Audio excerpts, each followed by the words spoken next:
जगामध्ये वावरत असताना आपण बघतो खूप साऱ्या व्यक्ती भेटतात आपल्याला. काही व्यक्ती आपल्याला खूप आनंद देऊन जातात, काही प्रेम देऊन जातात, काही रिस्पेक्ट देऊन जातात. पण व्यक्तींना परखत असताना दोन गोष्टी खूप महत्त्वाच्या ठरतात, प्रेम आणि रिस्पेक्ट. कधी कधी काय होतं ना की त्या व्यक्तीने थोडासा कमी जीव लावला, थोडंसं कमी प्रेम केलं तुमच्यावर तरीही चालतं, पण रिस्पेक्ट मात्र नेहमी ठेवली पाहिजे. प्रेम नेहमी राहत नसतं. प्रत्येक परिस्थितीमध्ये प्रेम कमी जास्त होत असतं, पण रिस्पेक्ट ही अशी गोष्ट आहे की ती कधीच कमी नाही पडली पाहिजे. रिस्पेक्ट ही ठामपणे तशीच राहिली पाहिजे. कारण चुकीच्या परिस्थितींमध्ये प्रेम राहत नसतं, पण रिस्पेक्ट नेहमी राहत असते आणि ती ठेवावं लागत असते.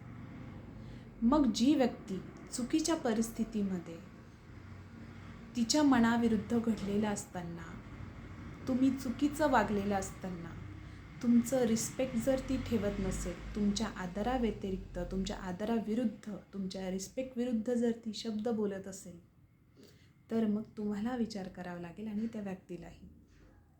हो, ती व्यक्ती मोठी आहे तुमच्यापेक्षा. हो, आदराने मोठी आहे. हो, ती तुमची आपली आहे. तरीही परिस्थिती विरुद्ध होती, तरीही तुमची रिस्पेक्ट विरुद्ध कोणाला बोलण्याचा अधिकार ना तुम्ही स्वतःला दिला पाहिजे, ना दुसऱ्यांना दिला पाहिजे. हो, हा विचार प्रत्येकाला पटलंच असं सांगता येत नाही, पण मी खूप असे उदाहरणं पाहिलेत की ज्याच्यामध्ये कारणं खूप क्षुल्लक होते आणि चुकीची परिस्थिती होती म्हणून शब्द चुकतात. पण ते चुकलेले शब्द तुमच्या आपल्या व्यक्तींना खूप लागून जातात आणि मग त्या व्यक्तींना, त्या परिस्थितींना परत पाहावं पण वाटत नाही आणि आठवावं पण वाटत नाही. ते शब्द लागून जातात खूप जणांना.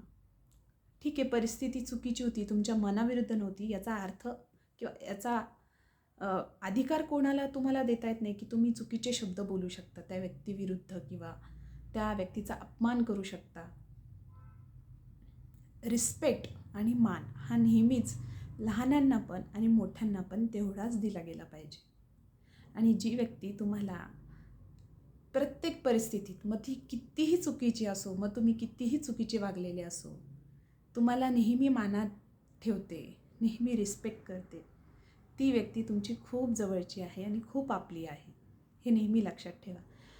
आणि काय मी पुण्य केलं असेल मला माहीत नाही, पण माझ्या घरचे असो किंवा माझा पार्टनर असो, कधी कधी चुकीच्या परिस्थितींमध्ये प्रेम कमी होतही असेल, पण माझी रिस्पेक्ट मात्र ते खूप करतात आणि त्याच्यासाठी खूप पुण्य करावं लागतं आणि ते मला असं वाटतं भरपूर केलं आहे मी. खूप रिस्पेक्ट भेटते मला चुकीच्या परिस्थितींमध्ये, पण कधीच त्यांचे शब्द चुकत नाही. आणि असे ज्यावेळेस बाहेर कुठं गेलेलं असताना मला असं जाणवतं की कधी कधी परिस्थिती एवढी चुकीचीही नसते, पण आपल्याच व्यक्तींबरोबर वागत असताना, बोलत असताना काही काही व्यक्ती इतके चुकीचे शब्द वापरतात की ते ऐकून ॲज अ थर्ड पर्सन मलाही वाईट वाटतं. मग ज्यांच्याबद्दल ते बोलले जात असतील त्यांना किती वाईट वाटत असेल. मला ही गोष्ट जाणवली की ठीक आहे, आपण खूप भाग्यवान आहेत, पण ही जी गोष्ट आहे ना रिस्पेक्टबद्दलची, ती प्रत्येकाला कळली पाहिजे, उमगली पाहिजे. म्हणून ह्याबद्दल आज मला बोलावं वाटलं आणि हा मेसेज खरंच सगळ्यांपर्यंत पोहोचला पाहिजे की ठीक आहे, तुम्ही तुमच्या आपल्या व्यक्तींना पण प्रेम थोडंसं कमी करा, जीव कमी लावा, पण त्यांची रिस्पेक्ट मात्र नेहमी ठेवा. आणि चुकीच्या परिस्थितीमध्ये तर खूप जास्त तुमच्यावर ही जबाबदारी येते की तुम्ही त्यांचा मान ठेवला पाहिजे, त्यांची रिस्पेक्ट ठेवली पाहिजे. कारण खरी गरज तर त्याच वेळेस असते ना. एरवी चांगल्या परिस्थितीत तुमच्या मनासारखं असताना तर सगळेच चांगले वागतात, सगळेच चांगलं बोलतात.